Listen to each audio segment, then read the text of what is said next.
Halo guys, perkenalkan nama saya Andika Perdana Putra dari Universitas Islam Riau, Fakultas Teknik, jurusan Teknik Informatika. Saya di sini akan menjelaskan tentang komponen sistem komputer dari perusahaan Google dan jenis komputer yang digunakan dan spesifikasinya. Dan satu lagi yaitu kategori sistem yang digunakan oleh perusahaan Google. Apakah itu Google? Google adalah sebuah perusahaan multinasional Amerika Serikat yang berkekhususan pada jasa dan produk internet. Produk-produk tersebut meliputi teknologi pencarian, komputasi web, perangkat lunak, dan periklanan daring. Sebagian besarnya labanya berasal dari AdWords. Apakah komponen-komponen sistem komputer? Google sebagai salah satu perusahaan IT yang terkemuka memberikan solusi bisnis yaitu penggunaan machine learning dengan framework TensorFlow untuk menganalisa tren pasar dan minat dari konsumen. Pemrosesan machine learning memerlukan parallel processing dengan server yang cukup tinggi speknya, dengan kebutuhan server dengan syarat scalable yang mudah jadi tantangan bagi pengadaan infrastruktur. Jalan keluar perihal infrastruktur tersebut ada beberapa alternatif, yaitu perangkat keras atau disebut hardware. 1. Pengadaan hardware server. Pengadaan server dengan membeli sendiri hardware memang mengeluarkan anggaran yang besar dan di awal. Biasanya hal ini menjadi hambatan karena perusahaan harus investasi yang cukup besar. Ditambah harus ada SDM yang memandai untuk maintenance. Selain itu, environment juga harus memandai seperti suhu, daya listrik, dan lain-lain. Pilihan pengadaan server dengan metode ini biasanya dilakukan karena tinggal confidential, data yang cukup tinggi. Jadi semua harus diurus sendiri. 2. Penggunaan VPS. VPS atau disebut juga Virtual Private Server, yaitu layanan yang menyewakan server virtual.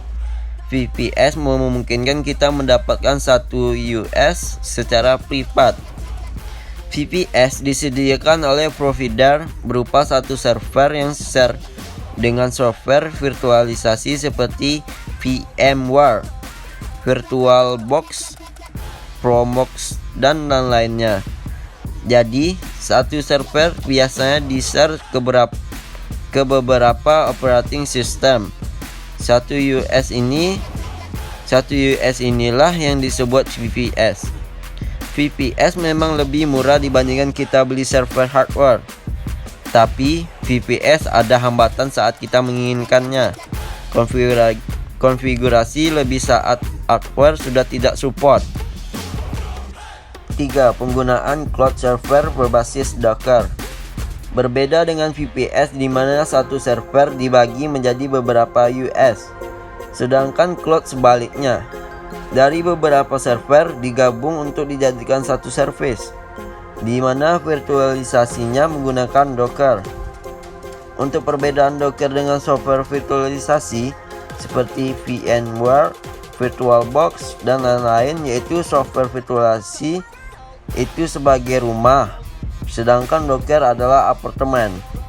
Saat ini Docker menjadi alternatif paling terjangkau. Sebagai contohnya Amazon Web Service atau Google Cloud memberikan charge per jam pemakaian, di mana server yang kita pesan bisa di-upgrade, scaling tanpa batas, dan jaminan server tanpa down. Ditambah kemudahan seperti backup, security, dan lain-lain. Perangkat lunak atau disebut software. 1. Yaitu database. Saat ini sudah memasuki era big data. Data yang beredar dan dikonsumsi oleh masyarakat sudah berukuran sangat besar. Database sebagai software yang digunakan untuk menyimpan data tersebut sudah berkembang cukup pesat dengan support penyimpanan data unlimited. Database yang dulu berkonsep SQL saat ini sudah berubah dengan teknologi NoSQL.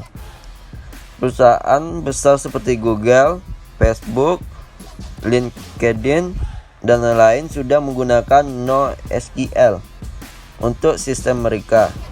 Database NoSQL yang populer saat ini yaitu MongoDB, MariaDB, Apache Cassandra. Disebut digunakan oleh Facebook. Bigtable digunakan oleh Google dan lain-lain. 2 yaitu Cloud Drive. Penyimpanan data di Cloud Drive secara gratis seperti Dropbox, Google Drive, OneDrive, dan lain-lain sudah menjadi hal penting bagi pengguna internet saat ini. Karena data mereka bisa diakses kapanpun dan dimanapun, Cloud Drive akan semakin digunakan dan akan semakin besar kapasitasnya. 3 yaitu Artificial Intelligence dan Machine Learning. Kecerdasan buatan dan machine learning sudah menjadi tools yang makin luas untuk digunakan. Di penghujung tahun 2017, banyak sekali perusahaan yang serius mengembangkan AI atau disebut Artificial Intelligence untuk membantu pengambilan keputusan, seperti Google dengan framework TensorFlow dan Facebook dengan AI untuk deteksi foto dan lain-lain. Penerapan AI dalam bisnis tentu akan sangat membantu dalam mempermudah jalan bisnis yang kita lakukan. Berikut adalah beberapa kelebihan dan penerapan AI dalam bisnis. Apakah jenis-jenis komputer yang digunakan dan spesifikasinya? Yang pertama yaitu DWF2. DWF2 adalah superkomputer generasi kedua yang dibuat oleh Google.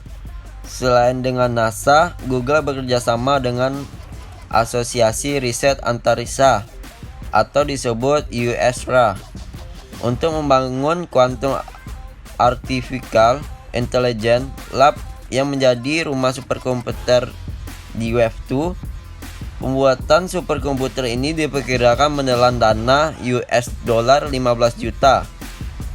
Superkomputer mampu menyelesaikan masalah dan melakukan kalkulasi ribuan kali lebih cepat dari komputer konvensional. Spesifikasi dari DWF2 memiliki CPU sekitar 512 qubit. Peningkatan dari CPU seri DWF1 sekitar 128 qubit. Jumlah qubit dapat bervariasi dari satu chip ke chip lainnya karena variasi dalam pembuatan. Peningkatan jumlah qubit untuk di gelombang 2 dicapai dengan pola qubit U-bin di gelombang 1. Pola ini dinamai Chimera oleh DWF System. Memiliki konektivitas terbatas sehingga qubit tertentu hanya dapat berinteraksi dengan paling banyak 6 qubit lainnya. Seperti DWF1, konektivitas terbatas ini sangat membatasi masalah pengoptimalan yang dapat didekati dengan perangkat keras. Komputer yang kedua yaitu supremasi kuantum. Dalam komputasi kuantum, supremasi kuantum adalah tujuan untuk mendemonstrasikan bahwa perangkat kuantum yang dapat diprogram dapat menyelesaikan masalah yang tidak dapat diselesaikan oleh komputer klasik manapun dalam waktu yang memungkinkan. Bisa dibilang juga terlepas dari kegunaan masalah. Perangkat kuantum dapat memecahkan masalah hanya lebih cepat daripada komputer klasik. Secara konseptual, supremasi kuantum melibatkan tugas rekayasa untuk membangun komputer kuantum yang kuat dan tugas teoritas kompleksitas komputasi. Untuk menemukan masalah yang dapat dipecahkan oleh komputer kuantum dan memiliki percepatan super polinomial atas algoritma klasik yang paling dikenal atau mungkin untuk itu. Google mengatakan bahwa prosesor Sycamore 54 qubit ciptaannya telah mencapai supremasi kuantum yang mampu melakukan suatu perhitungan dalam 200 detik, di mana dibutuhkan waktu 10.000 tahun untuk superkomputer menyelesaikannya. Perhitungan ini melibatkan bilangan acak. Pada dasarnya tidak mungkin dilakukan pada komputer tradisional non-kuantum. Apakah kategori sistem komputer yang digunakan?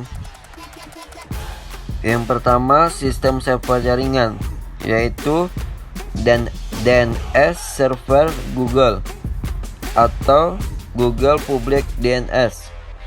Pada tanggal 3 Desember 2009 lalu, Google memberitahukan bahwa mereka menyediakan layanan DNS atau disebut juga Domain Name System free untuk seluruh pengguna internet yang dikenal dengan Google Public DNS. Google memberitahukan bahwa Google Public DNS tersebut dibuat sebagai usaha Google untuk memberikan peningkatan kecepatan dan keamanan website. Di tahun 2014, Google Public DNS telah menjadi layanan DNS publik terbesar di dunia dengan 400 miliar permintaan per hari. Google Public DNS tidak terhubung dengan Google Cloud DNS yang merupakan layanan hosting DNS milik Google. Google sebagai perusahaan internet terbesar di dunia tentu memiliki server mereka sendiri. Server Google sendiri merupakan yang tersebar di dunia. Ada dua alasan mengapa Google memilih untuk menyebarkan server dan data kantornya di berbagai lokasi. Yang pertama adalah untuk keamanan data. Bayangkan jika server Google semuanya diletakkan di Silicon Valley, lalu terjadi sesuatu di Silicon Valley, kemungkinan Google akan kehilangan semua datanya.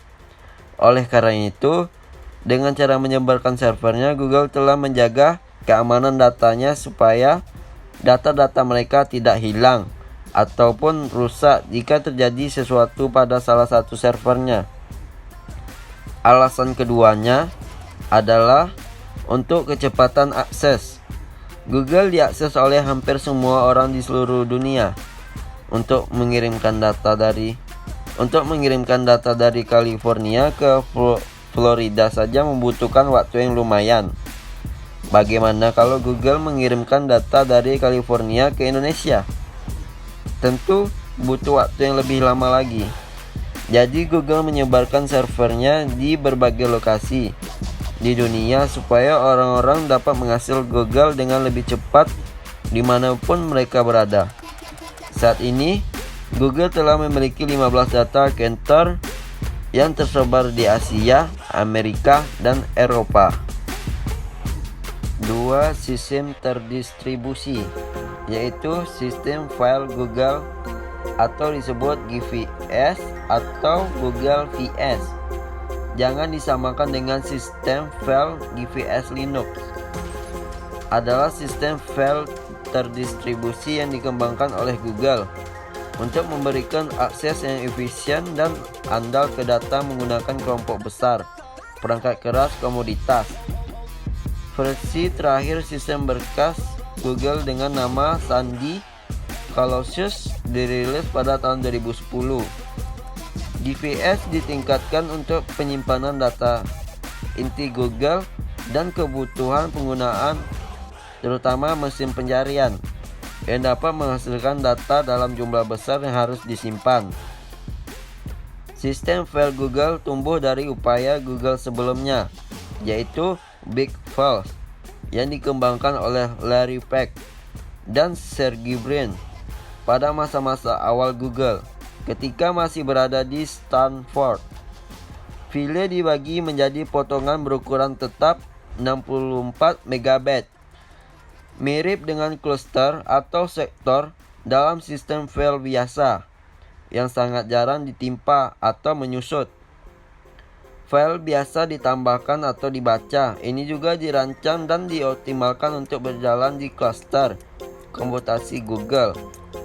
Not padat yang terdiri dari komputer atau disebut komoditas murah, yang berarti tindakan pencegahan harus diambil terhadap tingkat kegagalan yang tinggi dari node individu dan kehilangan data berikutnya.